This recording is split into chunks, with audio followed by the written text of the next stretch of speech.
Subscribe now and press the bell icon. Don't miss an update. Garibdas ये वक्त जाता रोग इस पैरे नु, इस मनुष्य जीवन का समय पैरा माने समय, ये हाथ से छूट गया फिर रोया करोगे कुत्ता बनकर रात ने कुत्ता करा करो। उसको याद आता है बात बिगड़ गई सारी, तो अब रोने से क्या बने। परमात्मा कहते हैं अच्छे दिन पीछे गए गुरु से क्या ना हेत, अब पछताए के बने तेरी चिड़िया चुगी खेत।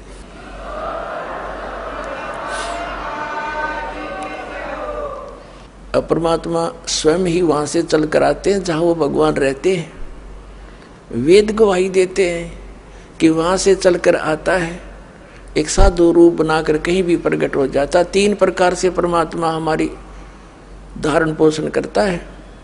एक रूप में तो सतलोक में रहते हैं, स्थायी रूप में तेजो में शरीर मालिक का, करोड़ सूर्य मरादे करोड़ चंद्रमा से एक रूम की शोभा। सतलोक में, अलखलोक में भिन्न शोभा है। परमात्मा एक ही है, रूप अनेक बना रहा है वहां पर। फिर वो परमात्मा वहां से गति करके आता, अच्छी आत्माओं को मिलता है जो दृढ़ भक्त होते हैं। उन दृढ़ भक्तों में से कौन कौन है, किन किन को मिले। आदरणीय धर्मदास साहिब जी को मिले, आदरणीय मुल्कदास साहिब जी को मिले, आदरणीय नानक साहिब जी सिख धर्म के प्रवर्तक, आदरणीय नानक देव साहिब जी से मिले, आदरणीय दादू साहिब जी से मिले, आदरणीय गरीबदास साहिब गांव छुड़ानी जिला जज्जर वाले को मिले, आदरणीय गीसा दास साहिब गांव खेखड़ा जिला मेरठ उत्तर प्रदेश वाले को मिले, और अनेकों को मिले हैं। इनका तो मूल प्रमाण हमारे सदग्रंथों में हमारे पास उपलब्ध है। वैसे कोड वर्डों में सांकेतिक बहुत वर्णन और भी मिलता है, जैसे आदरणीय नामदेव जी को भी मालिक मिले थे आके, क्योंकि हम बच्चे उसी के हैं। वही आकर उसी को दया आती है जो अच्छी आत्मा भक्ति की तरफ अग्रसर है, मिसगाइडेड है, उनको आकर मिलते हैं। कहीं भी आकर कोई भी लीला कर लेते हैं, उनको सतमार्ग बताकर फिर अंतर्ध्यान हो जाते हैं। यथार्थ ज्ञान सुनने के बाद वो प्राणी उल्टा नहीं हटता थे, सारा संसार एक तरफ हो जा। और वो परमात्मा भगतमती बहन मीराबाई को मालिक मिले। वो दृढ़ भक्तों को मिलते हैं जो पक्के भक्तों टस से मस ना होते, सारा संसार एक तरफ हो जाए। अपनात्मा हमने सारा इनकम्प्लीट स्पिरिचुअल नॉलेज सुन रखा है, कति अधूरा सधूरा सा जिसका सिर पैर नहीं। तो इसको तत्व ज्ञान कहते हैं, जो सबको सेट करे और परिपूर्ण रूप से कथाओं को भी सही सुनाए। जैसे मीराबाई पिछले जन्म जन्मांतर की पुण्यकर्मी प्राणी थे, और काल उनको ऐसे स्थान पर पैदा कर देता है कि उनकी भक्ति कोई कर्ण ना दे। वो कैसे ठाकुरों के घर जन्म दे दिया, और राजस्थान के ठाकुर उस समय अपने आप को खुदा से नीचे नहीं मानते थे, अपनी बहन बेटियों को पर्दे में रखते थे, एक परंपरा थी उनकी। और स्वयं सब खेतों में या कहीं भी काम करना होता स्वयं करते थे। पशुओं का गोबर भी उठाकर बाहर कुड़ियों पर स्वयं डाला करते थे। अपनी बहन बेटियों को पर्दे में रखा करते, बाहर नहीं जाने देते थे। और कोई जाति थी तो उसको कलंकित माना जाता था, बहिष्कार करते थे, उसका बहुत विरोध करते थे, उसका बुरा हाल कर देते थे, यहाँ तक कि उसको मार भी देते थे। अब परमात्मा की आत्मा भगवान बन नहीं रह सकती, और पिछले संस्कार उसको टिकने नहीं देते, जिसके परिणाम स्वरूप वो आत्मा परमात्मा के लिए कहीं ना कहीं भटक रही होती है। काल ने जगह जगह एजेंट बैठा रखे हैं अपने। कहीं देखोगे कोई पूजा पाड़निया, कितने कोई पत्रालियाँ बैठा ला तेरी भविष्य बता दूँ, आजा बैठ जा धर दे 20 रुपये। फिर ये नकली संत, ये पंथ बना रखे नेरे, ये सारे एजेंट काल ने छोड़ रखे मिसगाइड करने के लिए। एक दयालु दाता हमारा पिता विधाता है, कबीर भगवान वो स्वयं आता है। वो जब ज्ञान देने लगता है तो विरोधी लोग असंख्य होते हैं। वो नकली संतों की जिनकी रोजी रोटियां बंद होने की संभावना हो जाती है, वो जनता को भड़का देते थे, हमें अपने पिता का विरोधी बना देते थे, अपने स्वार्थवश वो नकली, जिस कारण से वो खामियाना अभी तक हम भर रहे हैं, भोग रहे हैं। तो पुण्यात्मा मीराबाई की कसक बहुत ज़्यादा थी भगवान में। उसकी माँ भी धार्मिक थी। माता से उसने पता चला श्री कृष्ण जी की मूर्ति बना करके वो उसके गुणों से परिचित होकर के भगवान श्री कृष्ण को अपना इष्ट रूप में मानकर पूजा करने लगी। अब जब उसका विवाह करने लगे तो उसकी माँ उसने स्पष्ट कह दिया कि माता मैं दूसरी शादी नहीं कर सकती, मैंने तो ब्याह कर लिया भगवान से। तो नहीं माना, समाज का कारण था, जबरदस्ती उसका ब्याह कर दिया। विवाह एक बहुत अच्छे नेक व्यक्ति से हुआ और वो विवाह के 4 वर्ष के बाद उसके पति की मृत्यु होगी, मीराबाई के पति की। लेकिन उसने मीराबाई की प्रार्थना पर इतनी सुविधा दे दी थी कि मंदिर में जाने अलाउड कर दिया था। वो नगरी का राजा था, तो राजा के आगे विरोध कौन कर सकता है।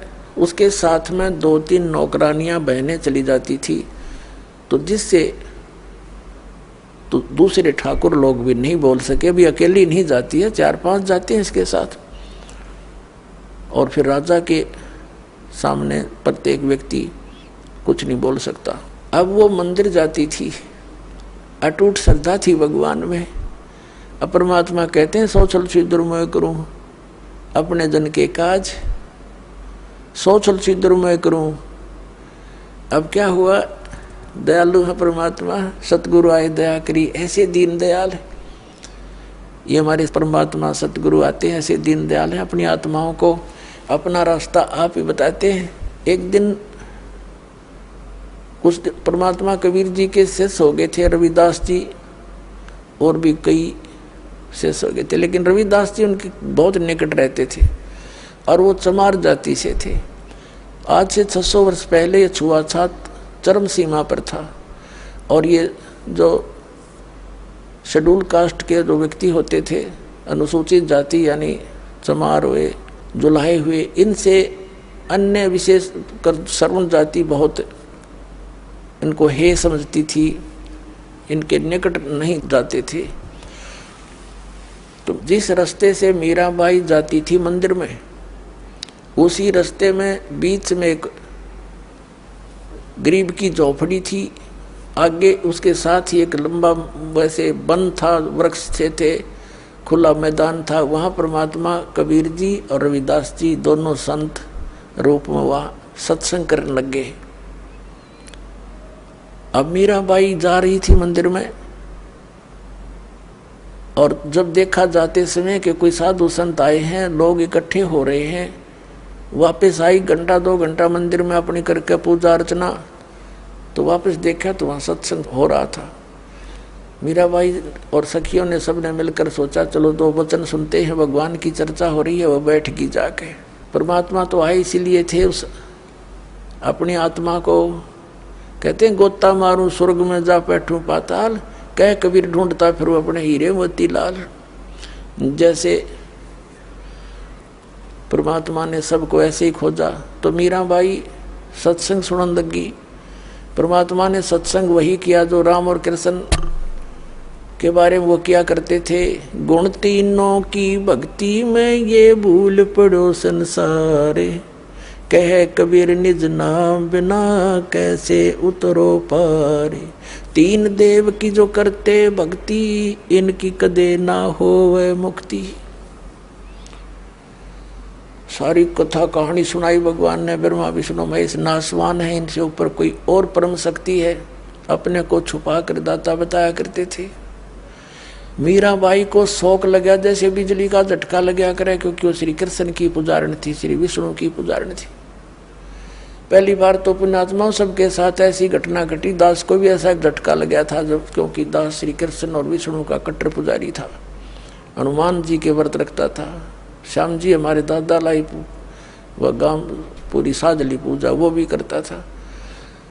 तो पहली बार दास को भी बड़ा दुख हुआ था, लेकिन सहन करके फिर आगे जानने की चेष्टा की तो हृदय के पट खुल गए, स्पष्ट दिखाई देता। पहले मोतियाबिंद था, हमारा ऑपरेशन हो गया, अब हृदय वाली आंखें काम करने लगी।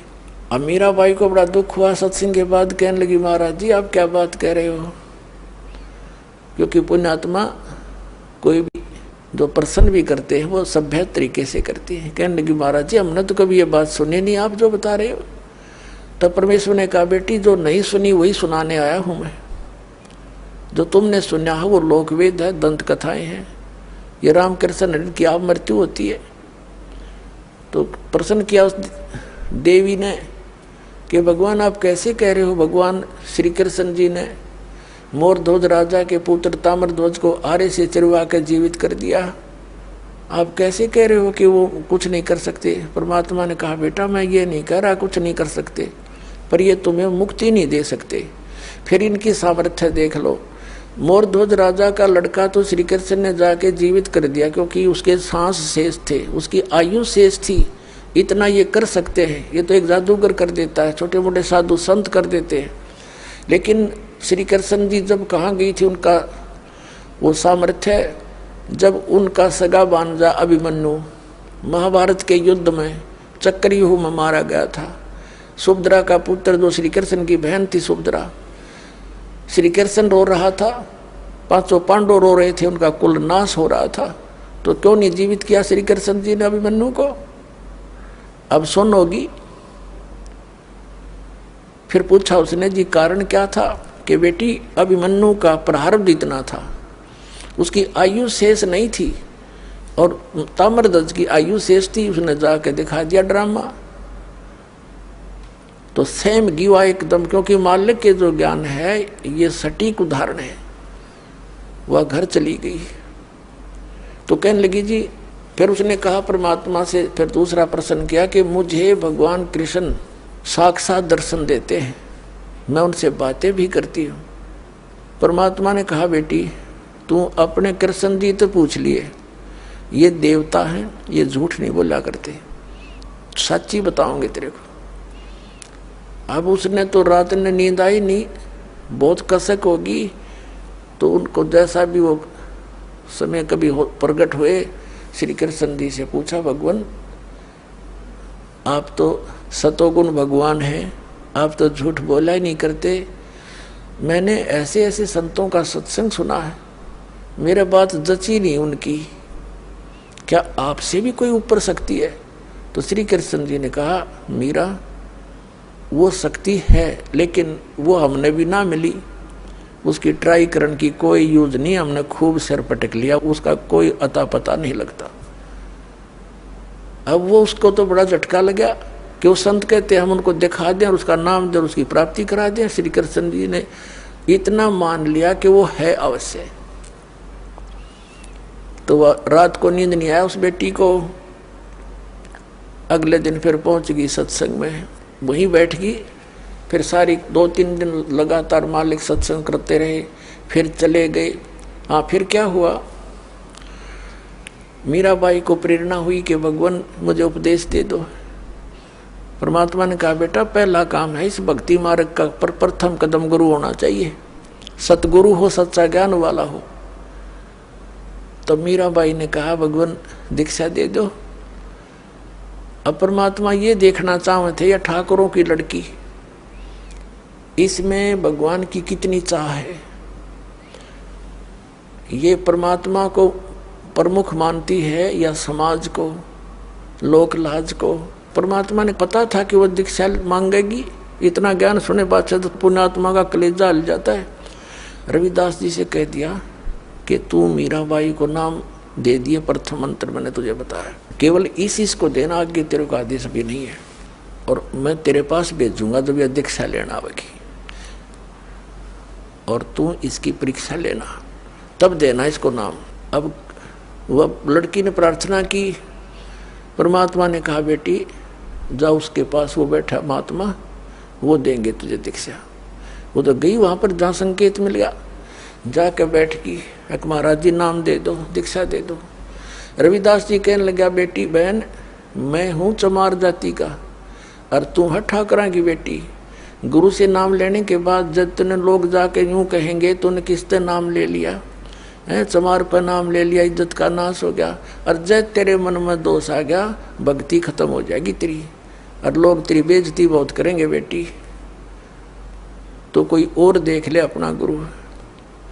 तो मीराबाई ने कहा कि महाराज जी मैं आपकी बेटी, आप मेरे पिता, बाढ़ में जाए संसार, मैंने नाम दे दो, मैं पीछा छुटवाना चाहती हूँ। तो रविदास जी ने दीक्षा दे दी।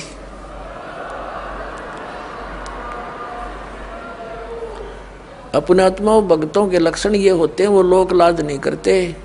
परमात्मा की वाणी में भी गरीबदास साहिब बताते हैं, लोक लाज ना कीजिए निर्भय हो रहिए, और यो मन चावे राम को तो दासा तन करिए।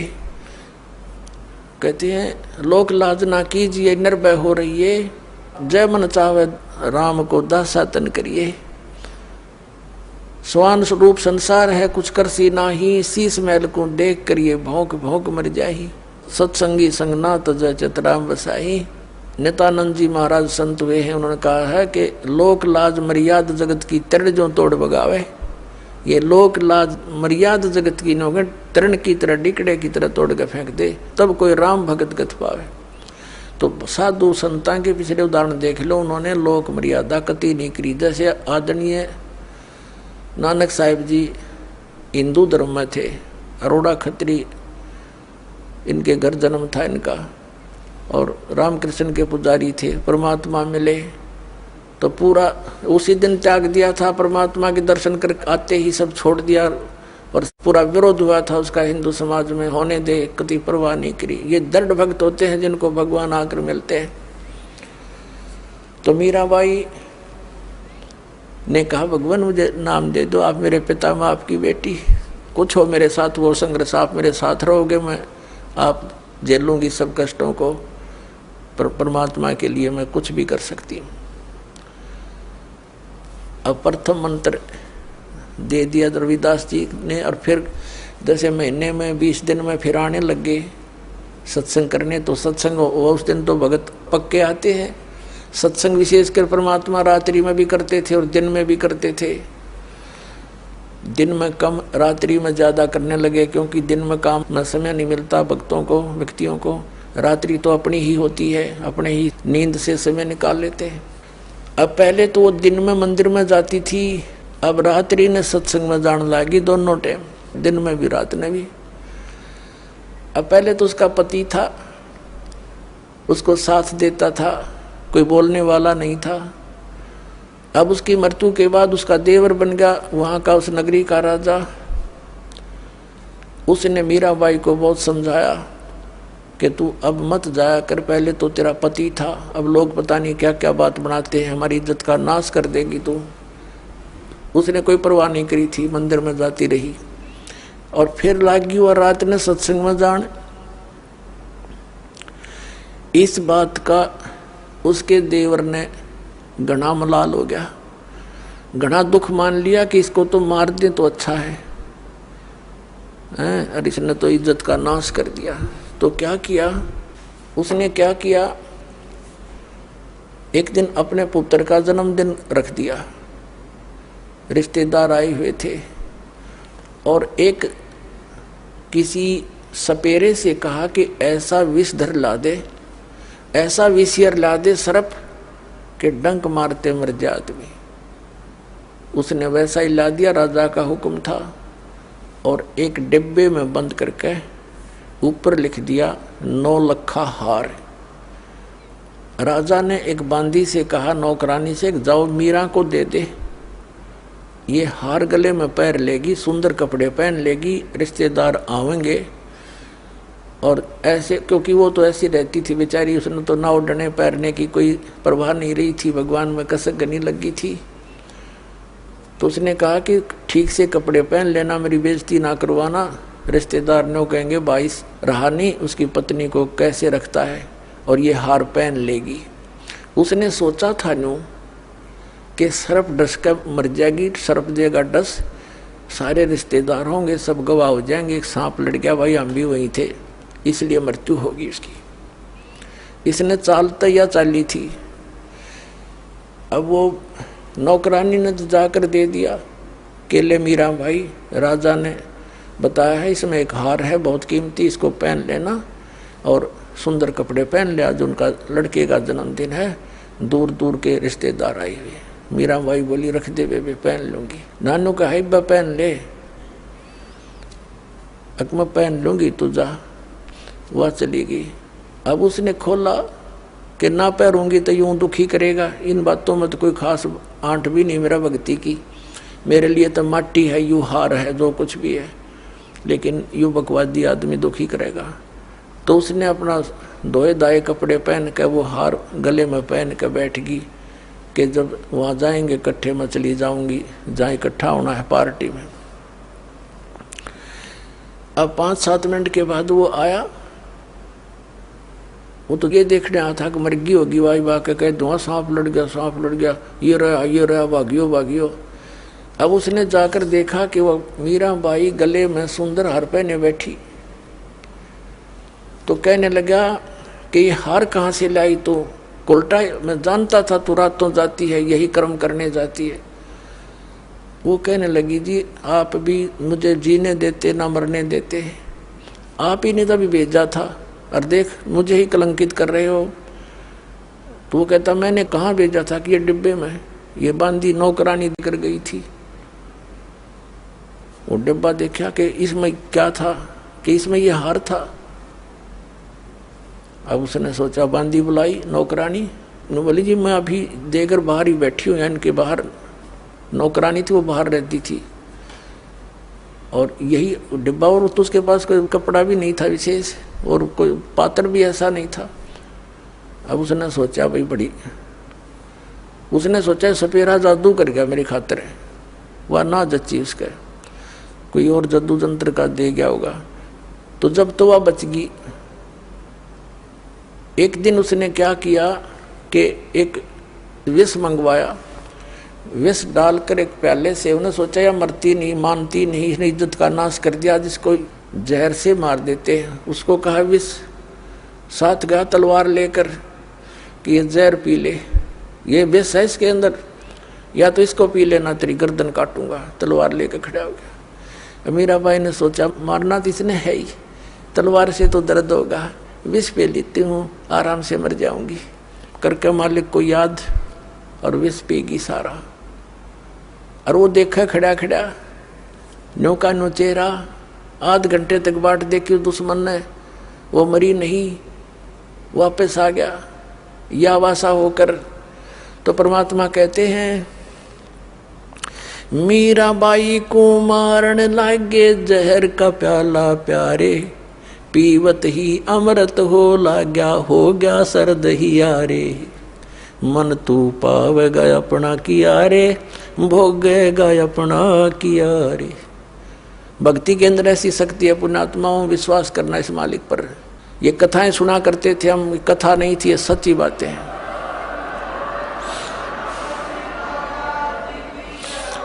कहाँ तो विष ने मारना था, कहते हैं पीवत ही अमृत हो गया और हो गया सर्द ही यारे।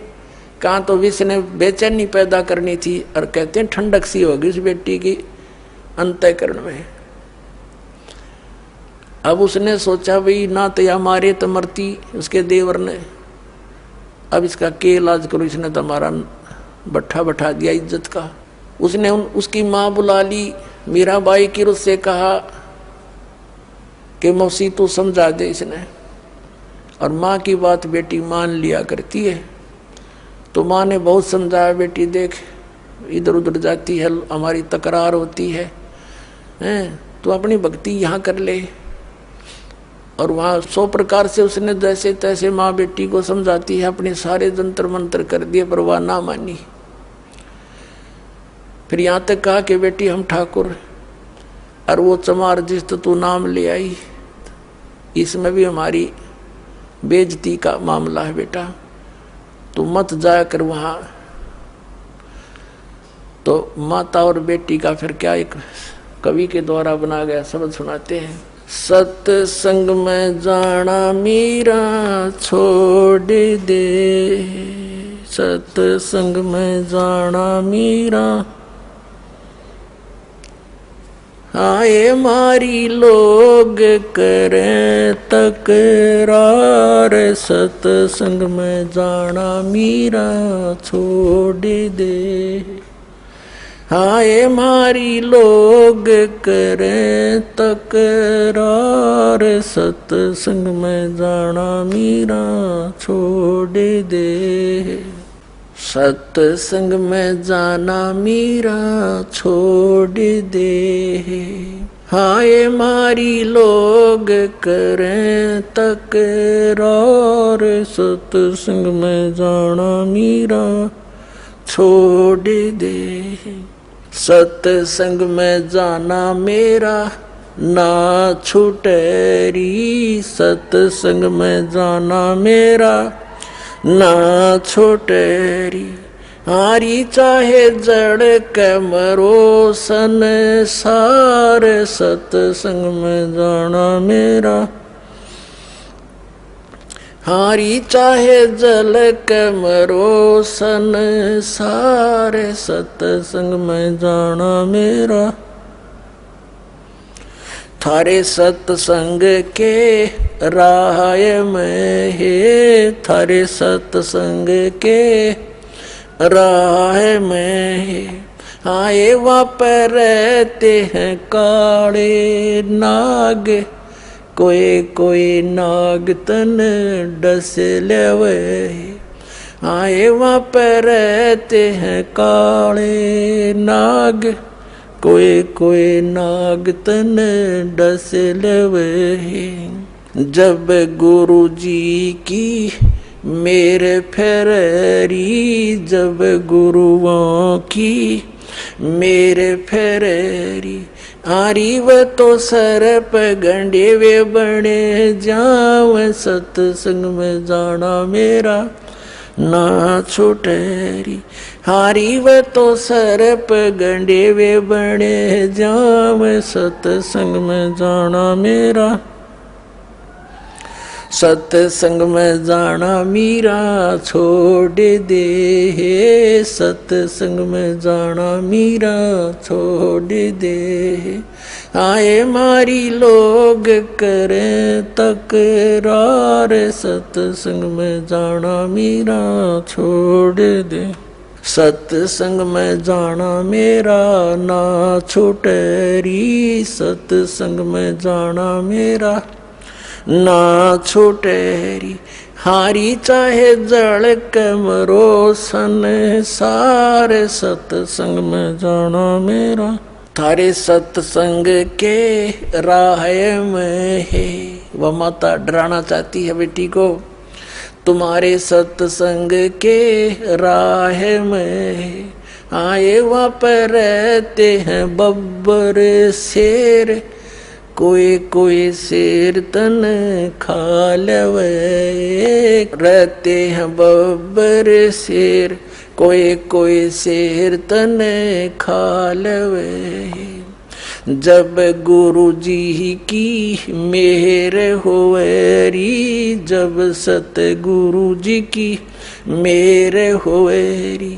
आरी वो तो शेरों के गिदड़ बने जाव, सत्संग में जाना मेरा ना छुटेरी। हारी व तो शेरों के गिदड़ बने जाव, सत्संग में जाना मेरा ना छुटेरी।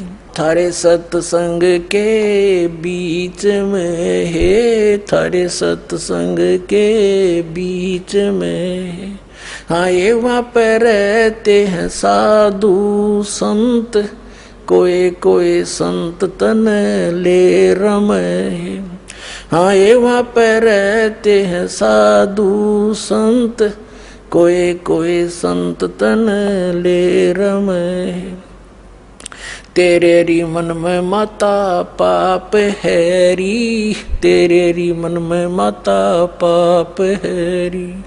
वो संत मेरे माँ बाप हैरी, वो संत मेरे माँ बाप हैरी। हारी व तो कर देंगे बेड़ा पार, सत्संग में जाना मेरा ना छुटेरी। हारी वे तो कर देंगे बेड़ा पार, सत्संग में जाना मेरा ना छुटेरी।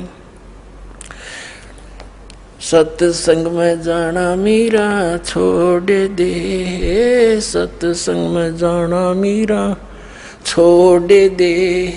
हाय मारी लोग करें तकरार, सत्संग में जाना मेरा छोड़ दे।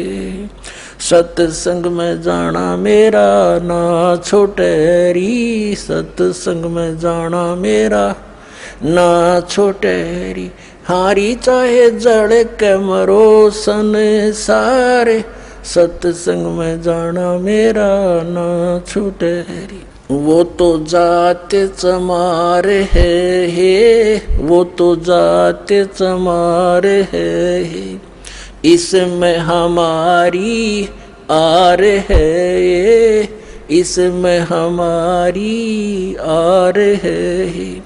तेरे री लिख माता चमार है री, तेरे लिख माता चमार है री। मेरा सिरजन और हरी, मेरा सिरजन और हरी। हरी व तो मीरा के गुरु रविदास, सत्संग में जाना मेरा ना छूटे री। हरी व तो मीरा के गुरु रविदास, सत्संग में जाना मेरा ना छूटे री। अपने आत्माओं, परमात्मा के पाने के लिए सबसे बड़ी बंधन काल ने सबसे बड़े रस्से हमारा बांध रखे हैं, ये लोक परंपराओं के। और परमात्मा कबीर साहब कहते हैं, सोई जन उभरे जिन तोड़ी कुल की कान। परमात्मा कहते हैं, कुल करने के कारण यू अनसा गया बिगो। जब यू कुल के कर लेगा तो चार पाया का हो। आज तो लोक लाज में कुल की मर्यादा में को प्रमुख मानकर सत्संग में आया नहीं, सत्संग सुने नहीं, ज्ञान होया नहीं, भक्ति करी नहीं, फिर गधा बन कर घूमेगा, चार पाया का होगा। जब यू कुल के ढालड़ा होगा तेरे, तब यू कुल के कर लेगा तो चार पाया का हो। तो संतों को यू हृदय में जम जाती है बातें। तो यहाँ परमात्मा कहते हैं कि तन छूटे जब कहाँ समावेगा, और आखिर तुझको कौन कहेगा। गुरु बिन आत्म ज्ञान मन ने की कर ले, दो दिन का मेहमान मन ने की कर ले, दो दिन का मेहमान। कहते आखिर तुझे गुरु के बिना यू आत्मज्ञान बताओगा कौन है। तो इस प्रकार हमने इस सारे ज्ञान को समझना है। जैसे नित्यानंद जी एक ब्राह्मण कुल में थे, तहसीलदार की पोस्ट थी, 250 वर्ष पहले की बात। इसमें नारनौल के नवाब के यहाँ तहसीलदार की नौकरी करते थे। जब ये आत्मज्ञान हुआ, फिर परमात्म ज्ञान हुआ, नौकरी त्याग दी। पत्नी थी, वो विरोध गणा करा करती, परमात्मा की ऐसी रजा हुई, उसकी मृत्यु होगी, और वैराग बन गया। जब इस ज्ञान से परिचित हुआ तब कहा था ब्राह्मण कुल में जन्म था। पहले तो 250 वर्ष पहले ब्राह्मण के घर जन्म होना ही एक बहुत बड़ी महान माना करते थे। और फिर तहसीलदार की पोस्ट, आज तो मंत्री की को ना इतनी कीमत जितनी उस समय तहसीलदार की होती थी। और दोनों को बद के गढ़ भगवान से दूर कर, कहते हैं कबीर साहब कहते हैं, सुख के माथे पत्थर पड़ो जिसते नाम हर देते जा, और बलिहारी उस दुख के जो पल पल नाम रटावे। परमात्मा कबीर जी कहते हैं, आग लगो ऐसे सुख के जो भगवान से दूर करे। हे परमात्मा ऐसा दुख भी दिए रखना, तेरी याद बनी रहे। तो नित्यानंद ने कहा था जब वो ये ज्ञान हो गया, जब कहते हैं ब्राह्मण कुल में जन्म था मैं करता बहुत मरोड़, और गुरु गुमानी दास ने दिया कुबद गढ़ तोड़े। संत मिले उनको गुमानी दास नाम के, कहते कुबद का गढ़ तोड़ दिया। मान बढ़ाई है, ऊंची नीची जाति वाला अभिमान भेदभाव, कहते ये कुबद का गढ़ संत बिना नहीं टूटे। तो परमात्मा के बच्चे जो होते हैं उन्हीं को मिलते हैं जो दृढ़ होते हैं। मीराबाई दृढ़ भगत थी, सारा संसार एक तरफ।